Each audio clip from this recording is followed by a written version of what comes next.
আমার চ্যানেলে তোমাদের সকলকে স্বাগত।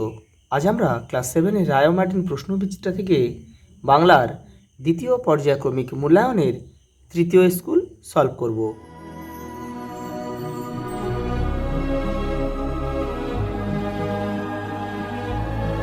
দেখো তৃতীয় স্কুল, প্রথম প্রশ্ন দেখো, হাতির বপু বিরাট, ওজন 7,000 পাউন্ড। পরেরটা দেখো, সাইবেরিয়া কোথায়? আমেরিকায়, রাশিয়ায়, আফ্রিকায়, ইউরোপ। সাইবেরিয়া কিন্তু রাশিয়াতে অবস্থিত। পরের প্রশ্ন দেখো, জোয়ানের আরকে, আরক শব্দের অর্থ হচ্ছে নির্যাস, নির্যাস বা রস। চারিদিকে ভগ্ন স্তূপ, তাহাদের তলে। এটা কিন্তু কামিনী রায়ের স্মৃতিচিহ্ন থেকে নেওয়া হয়েছে। পরেরটা দেখো, প্রদত্ত কোন বানানটি সঠিক? এটা ক্ষয়েরটাই হবে, ধূলিসাৎ। পরেরটা দেখো, প্রদত্ত কোন বানানটি সঠিক নয়? এখানে শশীভূষণ ঠিক আছে, ঋষভ ঠিক আছে, এই দীঘা বানানটা সঠিক নয়, দীঘা হর্ষই হবে, দয় হর্ষই ক্ষয়কার। পরের প্রশ্ন দেখো, প্রচলিত অর্থের সঙ্গে শব্দের ব্যুৎপত্তিগত অর্থের যখন কোনো মিল থাকে না, তখন সেই শব্দকে আমরা বলি রূঢ় শব্দ। প্রদত্ত কোন শব্দটি যৌগিক শব্দের উদাহরণ? এখানে হবে গায়ক। একটি ভাব প্রকাশক ধনাত্মক শব্দের উদাহরণ হলো, এখানে হবে ছমছম। প্রদত্ত কোন উদাহরণটি শব্দ দ্বৈত নয়? এখানে হবে খাঁ খাঁ। কোন শব্দকে তৎসম শব্দ বলে? সংস্কৃত। তাকে ঘন্টায় ঘন্টায় ওষুধ খেতে হয়, এই বাক্যে ঘন্টায় ঘন্টায় শব্দ দ্বৈতটি কোন অর্থে ব্যবহৃত হয়েছে? দ্রুত অর্থে, গভীরতা অর্থে, অনুকরণ অর্থে, নিয়মিত অর্থে। অপশান ঘ আমাদের সঠিক উত্তর।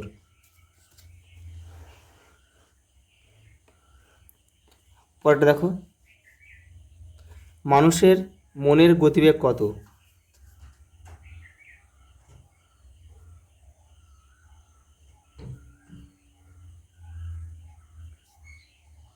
দেখো, একক, দশক, শতক, হাজার, অযুত, লক্ষ। 1,86,000 মাইল। পরেরটা দেখো, বৃষ্টিবিজ্ঞানী পুরন্দর চৌধুরী কোথা থেকে কোথায় মেঘ এনেছিলেন?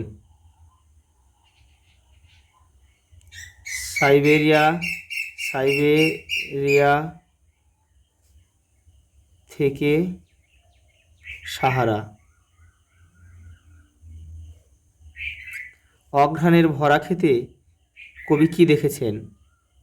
বাংলা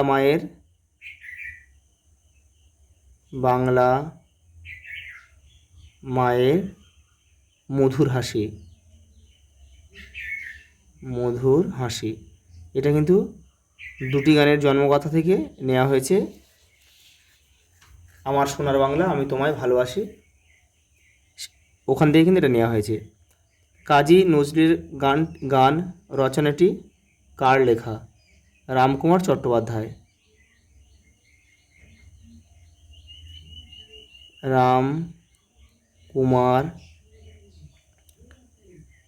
চট্টোপাধ্যায়। কবির নোটবুক কিসে ভরা? কিলবিল লেখাতে।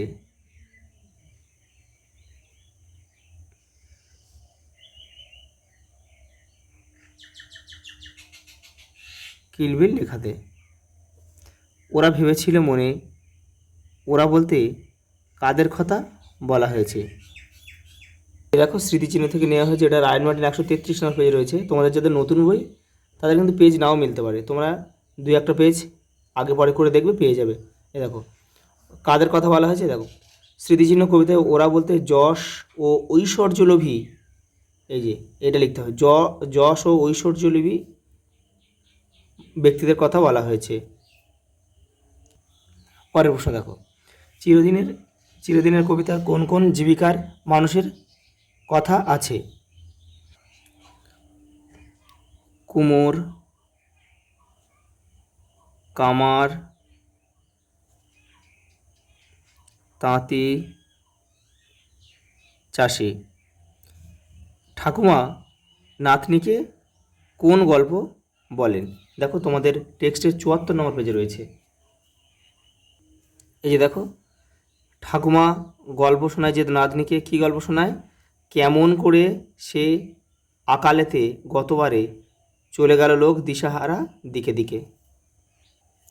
পরের প্রশ্ন দেখো, মাকু গল্পে সরাইখানায় কী কী খাবার পাওয়া যায়? স্বর্গের শুরুয়া,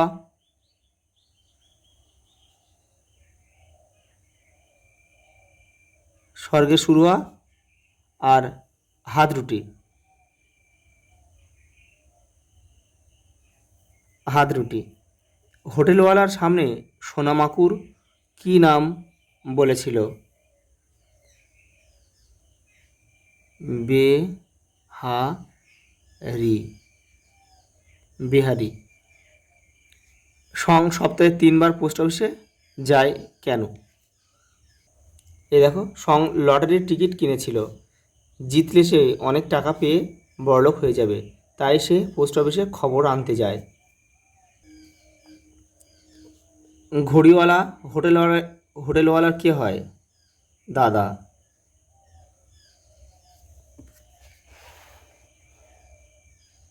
পরেরটা দেখো, তার চলবার ভঙ্গিটি বড় মজার, কার তার চলাকে বড় মজার বলা হয়েছে কেন? এটা হবে অ্যামিবার।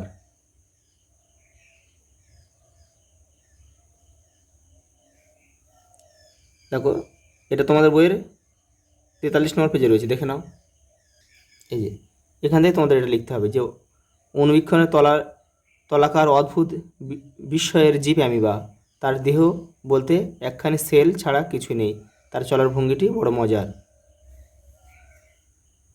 এই যে এখান থেকে কিন্তু লিখতে হবে, এই নিজের দেহ থেকে অর্থাৎ সেল থেকে খানিক অংশ ক্ষণিকের পা হিসাবে আগিয়ে দেয়। এখান থেকে তোমাদের লিখতে হবে এই পর্যন্ত, এই মুহূর্ত ক্ষণিক পা বার হয় আর প্রোটোপ্লাজম সেদিকে বয়ে যায়। কতক মন্দ গতিতে অ্যামিবা যে চলে তা এরকম অনুমান করাই যায় না। এই পর্যন্ত তোমাদের লিখতে হবে। পরের প্রশ্ন দেখো, মেঘচোর গল্পে অসীমের চরিত্রটি ব্যাখ্যা করো। এই যে দেখো, রায়ান মার্টিন ১০৮ নম্বর পেজে রয়েছে। এই যে অসীমের চরিত্রটি সম্বন্ধে তোমার মতামত জানাও, এটা লিখলে হয়ে যাবে। এখান থেকে পড়ে তোমরা নিজের মতো করে ছোটো করে লিখবে। পরের প্রশ্ন দেখো, জনগণ মন অধিনায়কের জয় হয়ে গানটিতে প্রকাশিত ভারতবর্ষের ভূপ্রাকৃতিক পরিচয় দাও। ১১৯ নম্বর পেজে রয়েছে, দেখো রায়ান মার্টিন। এই যে এখান থেকে তোমার এটা লিখতে হবে।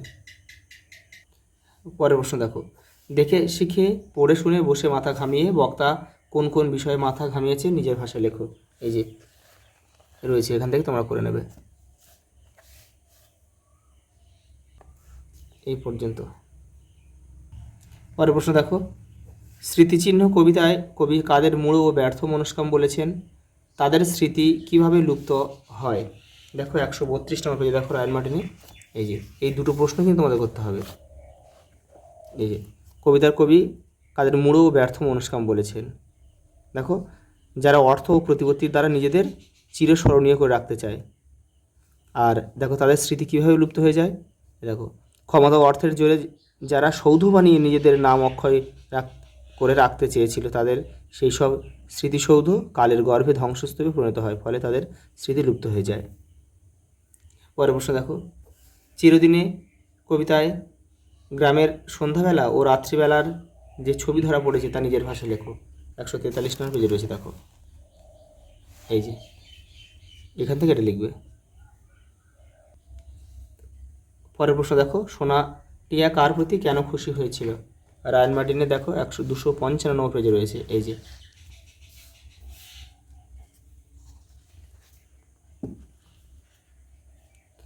সোনা অবাক হয়ে গেল, কি দেখলো বুঝিয়ে লেখো। এই যে তোমাদের দেখো রায়ান মার্টিনে 256 পেজে রয়েছে, এখান থেকে এটা লিখে দেবে। পরের প্রশ্ন দেখো, ঘড়িওয়ালা কত বছর ধরে কোথায় কীভাবে মাকুকে বানিয়েছিল? দেখো তোমাদের মাকুর বইয়ে 33 পেজে রয়েছে। এই দেখো 17 বছর ধরে বাড়িঘর ছেড়ে ঘড়ির কারখানায় যে পড়ে রইলাম, সে তো শুধু মাকুর জন্য। এখান থেকে এই পর্যন্ত লিখে দেবে। দেখো এখানে কী দিয়েছে, দেখো প্রবন্ধ রচনা, এগুলো তোমরা নিজেরা করবে এগুলো। আজ এই পর্যন্ত, দেখা হবে পরের ভিডিওতে।